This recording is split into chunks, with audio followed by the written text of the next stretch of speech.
تو آپ نے یہ بتانا ہے کہ مارنگ بلوچ صاحبہ ان کے اس جذبے کو آپ کیا کہتی ہیں؟ وہ اتنی بڑی سٹرگل کر کے سخت سردی میں وہ قافلہ لے کر چلتی ہیں بغیر کسی گورنمنٹ کسی بڑے وڈیرے جاگیردار کے سپورٹ کے۔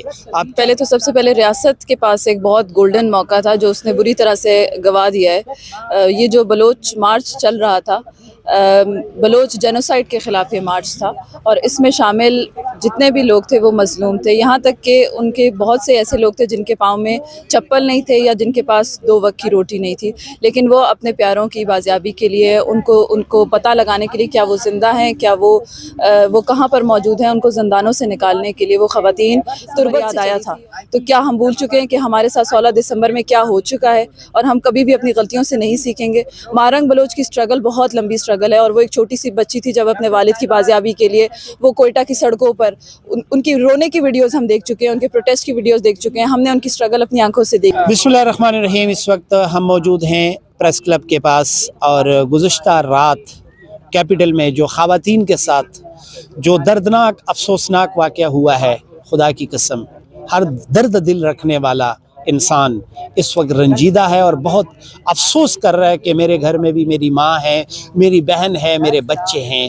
اگر وہ بلوچستان سے آئے ہوئے مہمان کو اس طرح پروٹوکول دیا جائے گا، اس طرح ان کا استقبال کیا جائے گا، تو ہر انسان اپنی بہن اور بیٹی بیگم کی طرف ضرور دیکھتا ہے۔ میرے ساتھ تو خواتین موجود ہیں، ان سے ذرا بات کرتے ہیں۔ جی، میں بھی پورے پاکستان کی طرح، پورے پاکستان کے عوام کی طرح میں بھی بہت زیادہ دکھی ہوں، اور ان کے ساتھ جو کچھ بھی ہوا ہے، جب سے وہ اسلام آباد میں انٹر ہونے کی کوشش کر رہی تھی اس وقت سے لے کر آج تک ان کے ساتھ بہت ناروا سلوک ہوا ہے، جبکہ وہ صرف ایک مائیں بہنیں اور بچے جو ہے وہ اپنوں کی مسنگ جو پرسن ان کے اپنے ہیں، پیارے ہیں، ان کی داد فریاد کے لیے وہ یہاں پر متعلقہ اداروں اور طاقتور لوگوں کے پاس اپنا ایک لے کر آئے تھے، اپنی فریاد لے کر آئے تھے۔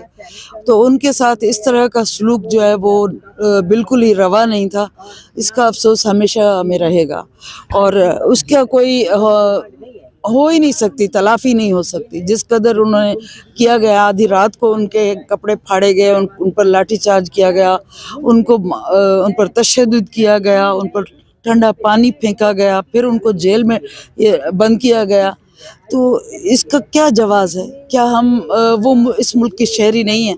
ہمارے ادارے یہ بتا رہے ہیں کہ وہ حامد میر نے جیسے کہا کہ وہ کسی دوسرے ملک سے آئے ہوئے لوگ ہیں، اور ان کو ڈیپورٹ کیا جا رہا ہے۔ کتنی افسوس کی بات ہے۔ اب مجھے بتائیں کہ ہم لوگ کس کے آگے فریاد کریں، کس کو بولیں کہ انصاف کرے؟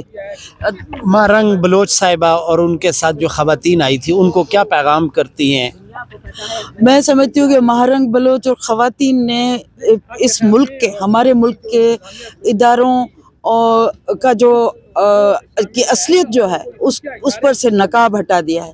اب ہم سارے جو پاکستان کے لوگ ہیں، عوام ہیں، جو عوام ہمارے پاس اب کوئی امید باقی نہیں رہی انصاف کی، کہ کل کو ہمارے ساتھ کچھ ہوگا تو ہمیں انصاف ملے گا، کیونکہ انہوں نے دکھا دیا ہے، ان کی اصلیت دکھا دی ہے۔ تو ہم ان کو سلام پیش کرتے ہیں، اور ہماری آنکھوں میں آنسو ہیں۔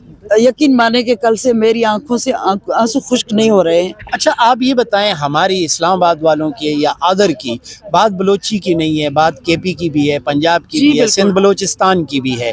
آپ بتائیں کہ ہماری کیا ویکنس آپ کو نظر آئی کہ ہم نے اپنی بہن، اپنی بیٹی، اپنی ماں کے ساتھ کھڑے ہونے میں کوتاہی کی ہے؟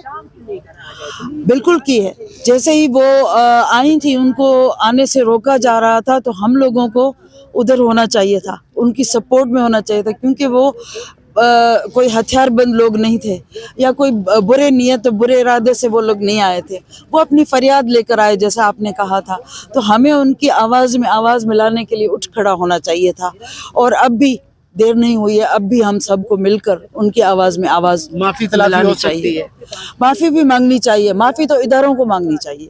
میرا تو یہ شدت سے مطالبہ ہے، بلکہ سارے ہماری قوم کو مطالبہ کرنا چاہیے، سارے عوام کو مطالبہ کرنا چاہیے کہ ہم لوگ خود اپنوں کو دور کر رہے ہیں، ہم لوگ خود ایسے حالات پیدا کر رہے ہیں کہ ہمارا ملک جو ہے وہ آج حامد میر نے بھی کہا تھا تو کہ لگ ایسے رہا ہے کہ ہم لوگ خود جو ہے نا ایسے اپنے لوگوں کو خود سے دور کرنا چاہتے ہیں اور پاکستان کو خطرے میں ڈالنا چاہتے ہیں. بہت شکریہ ہمارے ساتھ. اور دوسرا سب سے پہلے تو آپ نے یہ بتانا ہے کہ مارنگ بلوچ صاحبہ ان کے اس جذبے کو آپ کیا کہتی ہیں؟ وہ اتنی بڑی سٹرگل کر کے سخت سردی میں وہ قافلہ لے کر چلتی ہیں بغیر کسی گورنمنٹ، بغیر کسی بڑے وڈیرے جاگیردار کے سپورٹ کے.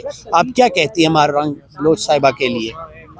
جی پہلے تو سب سے پہلے ریاست کے پاس ایک بہت گولڈن موقع تھا جو اس نے بری طرح سے گوا دیا ہے. یہ جو بلوچ مارچ چل رہا تھا، بلوچ جینوسائیڈ کے خلاف یہ مارچ تھا، اور اس میں شامل جتنے بھی لوگ تھے وہ مظلوم تھے. یہاں تک کہ ان کے بہت سے ایسے لوگ تھے جن کے پاؤں میں چپل نہیں تھے یا جن کے پاس 2 وقت کی روٹی نہیں تھی، لیکن وہ اپنے پیاروں کی بازیابی کے لیے، ان کو پتہ لگانے کے لیے کیا وہ زندہ ہیں، کیا وہ کہاں پر موجود ہیں، ان کو زندانوں سے نکالنے کے لیے وہ خواتین تربت سے چلی تھی. اور اسلام آباد وہ اس امید کے ساتھ آئی تھی کہ شاید یہاں پر موجود ایوانوں میں جو لوگ ہیں جو گونگے بہرے ہیں، شاید ان کو وہ یاد دلا سکیں کہ ان کا تعلق، جیسے ہمارے وزیر اعظم صاحب کا تعلق بلوچستان سے، ہمارے چیف جسٹس صاحب کا تعلق بلوچستان سے، جو ہمیں آئے دن سننے کو ملتا ہے کہ آپ کے چیف جسٹس بلوچستان سے، وزیر اعظم بلوچستان سے، تو پھر آپ کس چیز کا روتے ہیں. انہی کو ہم یاد دلانے آئے تھے کہ آپ کا تعلق بلوچستان ہے اور آپ نے واپس وہیں پر آنا ہے. تو وہاں کے لوگوں کی فریاد کو وہ ایک بار سنانے کے لیے یہاں پر آئے تھے، جو ان کو آنے کی ضرورت پیش نہیں ہونی چاہیے تھی. لیکن یہ ریاست کے لیے ایک بہت بہت اچھا موقع تھا کہ وہ جو زخمی دل تھے، جو غمزدہ لوگ تھے، ان کو ویلکم کرتے. جو خواتین وہاں سے چلی تھی ان کے سروں پہ چادر رکھتے، ان کو ویلکم کرتے اور اپنی غلطیوں پر معافی مانگتے، شرمندہ ہوتے، کیونکہ 16 دسمبر گزرے ہوئے زیادہ وقت نہیں بیتا ہے. تو ابھی ہمیں دوبارہ سے وہ 16 دسمبر یاد آیا تھا. تو کیا ہم بھول چکے ہیں کہ ہمارے ساتھ 16 دسمبر میں کیا ہو چکا ہے، اور ہم کبھی بھی اپنی غلطیوں سے نہیں سیکھیں گے؟ مارنگ بلوچ کی سٹرگل بہت لمبی سٹرگل ہے، اور وہ ایک چھوٹی سی بچی تھی جب اپنے والد کی بازیابی کے لیے وہ کوئٹہ کی سڑکوں پر، ان کی رونے کی ویڈیوز ہم دیکھ چکے ہیں، ان کے پروٹیسٹ کی ویڈیوز دیکھ چکے ہیں. ہم نے ان کی سٹرگل اپنی آنکھوں سے دیکھی ہے، اور وہ بلوچ مسنگ پرسنز کے لیے ہمیشہ سے پرامن جدوجہد کا حصہ رہی ہیں. تو وہ پہلے وہ بلوچستان کی سڑکوں پر اسی طرح خوار ہو رہی تھی، آج وہ اسلام آباد اقتدار کی سڑکوں پر وہ لڑکی یہاں پر جس طرح سے جو اس کے ساتھ رویہ رکھا گیا اسلام آباد کا، وہ سب نے، پوری دنیا نے دیکھ لیا. اچھا، اب گزشتہ روز ہم کچھ چینلز پر کچھ ہم نے رپورٹس دیکھی کہ ان کے راہ سے بھی تعلق تھے، اور اس کے علاوہ بھی بہت زیادہ ڈنڈے اور اس طرح کی چیزیں تھیں. میں نہیں کہنا چاہتا، لیکن جو میں نے سنا میں آپ کو وہ بتا رہا ہوں. اس رپورٹ میں اور یہ جو بیانیہ بنایا جا رہا ہے، اس میں کس حد تک حقیقت ہے؟ جی دیکھیے، پہلے تو الزام یہ لگایا تھا کہ یہ دہشت گرد ہیں، ان کے پاس ڈنڈے ہیں اور انہوں نے اپنے منہ لپیٹے ہوئے ہیں. تو ڈنڈے نہیں، ان کے ہاتھ میں ان کے پیاروں کی تصویریں تھیں، اور ان پر الزام یہ لگایا گیا کہ وہ را کے ایجنٹ ہیں. کل یہاں تک کہ ایک پولیس والے نے یہ بھی کہا کہ جب بلوچستان سے لاشیں آتی ہیں تو پھر ہم آپ کے ساتھ، آپ کیا ایکسپیکٹ کرتے ہیں، بلوچستان والے یہاں پر آئیں گے تو ہم ان کے ساتھ کیا رویہ رکھیں، جو کہ ایک بے حد واہیات قسم کی ایک سٹیٹمنٹ ایک آفیسر کی طرف سے آئی تھی. تو ان سے سوال صرف ہمارا یہ ہے کہ اگر بلوچستان سے لاشیں آتی ہیں تو کیا وہ لاشیں یہ مظلوم لوگ بھیج رہے ہیں؟ کیا یہ وہ لوگ ہیں جو پہاڑوں پر لڑنے گئے ہوئے ہیں؟ کیا ان کے پاس ہتھیار ہیں؟ نہیں. یہ آپ کی ریاست سے سوال کر رہے ہیں، آپ کی کانسٹیٹیوشن آئینی حق مانگ رہے ہیں. انہوں نے کوئی بھی ایسا سوال نہیں کیا، ایسا مطالبہ نہیں کیا جو پہلے ہمیں دیکھنے کو ملا ہے. جو ریاست میں جو کیپٹل میں آ کر جو لوگ مارچ کر چکے ہیں، جو ڈنڈا بردار لوگ اپنے غیر آئینی، غیر انسانی لاز منوانے کے لیے اسلام آباد کی سڑکوں پر سال بیٹھے رہے، آپ نے ان کے ساتھ یہ رویہ نہیں رکھا. لیکن ہماری خواتین جب بلوچستان سے آئیں اور اپنے آئینی حق کی بات کر رہی تھی تو آپ نے ان کے اوپر را کا، آپ نے ان کے اوپر ٹھپا لگایا، آپ نے ان کو دہشت گرد کہا. جو دہشت گرد وہاں موجود ہیں، آپ کا کام ہے کہ آپ ان سے بات کریں. یہ ہمارے مظلوم لوگ تھے اور آئینی حق اپنا مانگنے آئے تھے. آپ کا سوال نہیں بنتا تھا، آپ کا ان لوگوں سے یہ سوال کرنا بنتا نہیں تھا. جو لوگ یہ حرکتیں کریں آپ ان کے ساتھ نپٹیں. یہ جب آئینی حق مانگ رہے تو آپ ان سے آئین کے سرکل میں رہ کے آپ ان سے بات کریں. اچھا، میں اپنے نالج میں تھوڑا سا اضافہ کرنا چاہتا ہوں. جہاں تک ہم نے دہشت گردی کے حوالے سے سنا ہے تو وہ خواتین نہیں ہوتی، اور خواتین کا اس طرح قافلہ نہیں ہوتا. اور میں نے اس قافلے میں چھوٹے چھوٹے دہشت گرد دیکھے ہیں، جو 2 سال کا، 5 سال کا. تو اس بارے میں کیا کہتے ہیں کہ یہ جو دہشت گرد ہے یہ کہاں سے دریافت ہوئے؟ انتہائی دکھ کے ساتھ مجھے کہنا پڑ رہا ہے. یہ دیکھیں 2 سال نہیں، اس میں 8 ماہ کا بچہ بھی دہشت گرد اس میں موجود ہے جس کو آپ لوگوں نے اریسٹ کیا ہے. 8 ماہ کا بچہ وہ ماں لے کر تربت کی سڑکوں سے سردی میں اسلام آباد پہنچی تھی. تو آپ اس کو بھی دہشت گرد کہہ رہے ہیں. 80 سال کی بوڑھی ماں اس قافلے میں موجود ہے جس کے پاؤں میں چپل نہیں ہے, لیکن وہ اپنے بیٹے کی بازیابی کے لیے یہاں پر موجود ہے. آپ نے ان سب لوگوں کو ریاست نے کیا پیغام دیا؟ اور آج جو بلوچستان میں جو آگ لگی ہوئی تھی, کیا ریاست نے اس کے اوپر تیل چھڑکنے کا کام نہیں کیا؟ کیا یہ حرکت کر کے آپ لوگوں نے ہم سب بلوچستان والوں کی دل آزاری نہیں کی؟ اور آپ کو کیا لگا کہ بلوچستان یہ سب بھول سکے گا؟ سردار جو ہیں بلوچستان کے بڑے وڈیرے بڑے بڑے سردار ہیں, ان کی طرف سے آپ نے دیکھا ہے کہ کوئی لب کشائی کسی نے کی ہو؟ اور پھر میں ادھر ہی جاتا ہوں, پی ایم صاحب جو ہیں ہمارے بلوچستان سے تعلق رکھتے ہیں, تو انہوں نے اس واقعے کے بعد کوئی لب کشائی کی ہے, کوئی مذمت کی ہے؟ نہیں, بلوچستان سے میرا نہیں خیال کسی کو سرداروں سے کوئی امید ہے. یہ جو نواب سردار جو ہمیں پاکستان کی دین ہے, بلوچستان کو پاکستان کی دین ہے, میرا نہیں خیال کہ کسی کو بھی ان سے کوئی امید ہے. امید ہمیں عام لوگوں سے ہے. ان عام لوگوں کو اسلام آباد سے امیدیں تھیں جو یہ اپنا قافلہ لے کر پرامن قافلہ پرامن جدوجہد کر رہے تھے.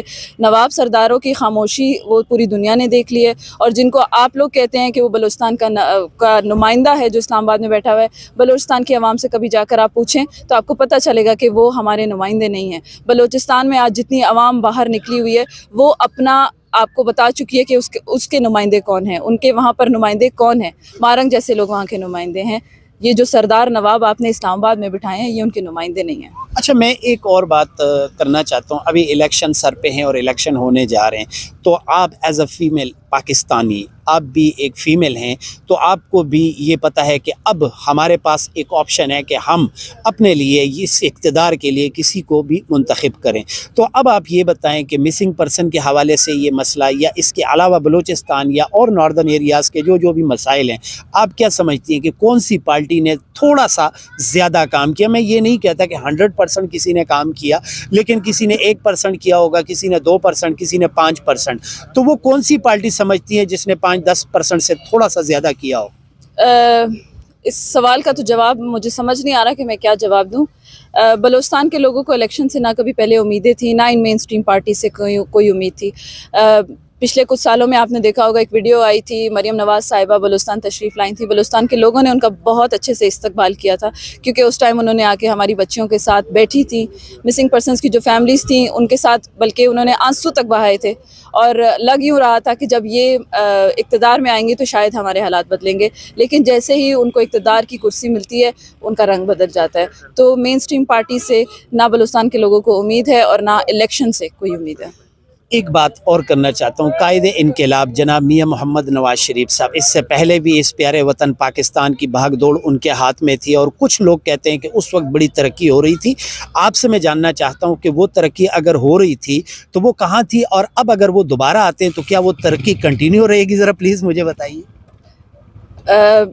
اس پہ بس ایک ہی بات کہوں گی کہ جتنے بھی قائد انقلاب آپ دیکھ لیں تو وہ قائد انقلاب بھی بدلتے رہتے ہیں. جی پہلے وہ 4 سال قائد انقلاب وہاں 4 لندن میں سال رہنے بالکل. کے بعد اپنے آبائی گھر سے اپنے گاؤں تشریف لائے. نہیں, ہمیں پھر یہ جتنے بھی قائد انقلاب ہیں, چاہے وہ نواز شریف ہوں, چاہے وہ عمران خان ہوں, کیونکہ آنے والے قائد انقلاب ہمارے عمران خان صاحب بننے والے ہیں. امید ہے آپ تو کو؟ ریاست جی بالکل امید ہے, کیونکہ یہ ایک ہی پروسیس سے سارے گزرتے ہیں, اور شکلیں بدل جاتی ہیں لیکن کردار نہیں بدلتے ہیں.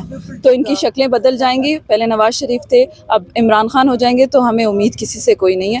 اقتدار میں آنے کے بعد یہ سب ایک ہی ہیں. بہن, ایک اور بات میں آپ سے پوچھنا چاہتا ہوں. ہم اسلام آباد والوں نے, کیا آپ سمجھتی ہیں مارنگ بلوچ صاحبہ کا یا ان کے ساتھ جتنے بھی مہمان آئے تھے, کیا ہم نے ان کا استقبال اچھے طریقے سے کیا, جو ایک مہمان نوازی ہوتی ہے ایک قوم کی؟ اس کا سوال جواب دینا میرا خیال میرا نہیں بنتا. آپ یہ سوال مارنگ سے پوچھیں, ان کی ایک سٹرگل ہے. وہ جو مارچرز ہیں, جو خواتین ہیں, ان کی بہت بہت مشکل سٹرگل ہے, جو ہم جیسے لوگ سوچ بھی نہیں سکتے ہیں, ہم تصور بھی نہیں کر سکتے. ایز اے ویور ہم نے اسلام آباد ویور تو ایز اے ویور میں یہی کہوں گی کہ نکلے ہیں باہر.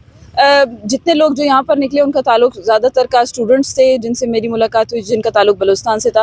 ہمیں امید زیادہ تھی اسلام آباد کے لوگوں سے, وہ شاید اتنی پوری نہیں ہوئی. لیکن میں پھر کہوں گی کہ اس سوال کو آپ مارنگ کے لیے اور ان کے جو مارچرز ہیں ان کے لیے رکھیں, وہ زیادہ بہتر آپ کو بتا سکتے ہیں کیا ان کی امیدیں پوری ہوئی یا نہیں. ایک اور بات, میں بھی اپنے گرم بستر میں سو رہا تھا, ہو سکتا ہے آپ بھی یا اور بھی ہمارے پاکستان میں رہنے والے, اور پھر جب صبح ہم نے آنکھ کھولی, میں نے جب صبح نماز کے لیے موبائل میں لازمی کھولتا ہوں, اور جب میں نے دیکھا تو خدا کی قسم میرے آنسو نکل آئے.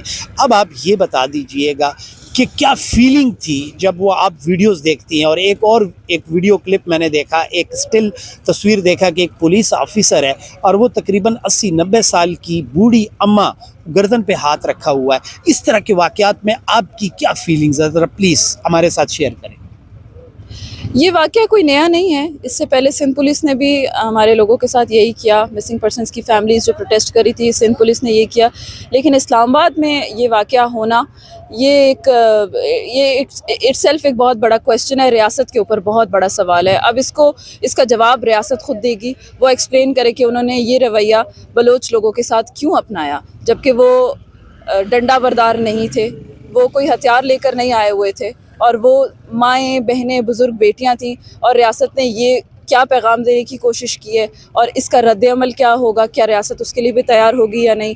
تو یہ ساری چیزیں, یہ سوال کا جواب ریاست بہتر آپ کو بتائے گی کہ وہ کس طرح سوچ رہے ہیں, کیا پلاننگ کر رہے ہیں.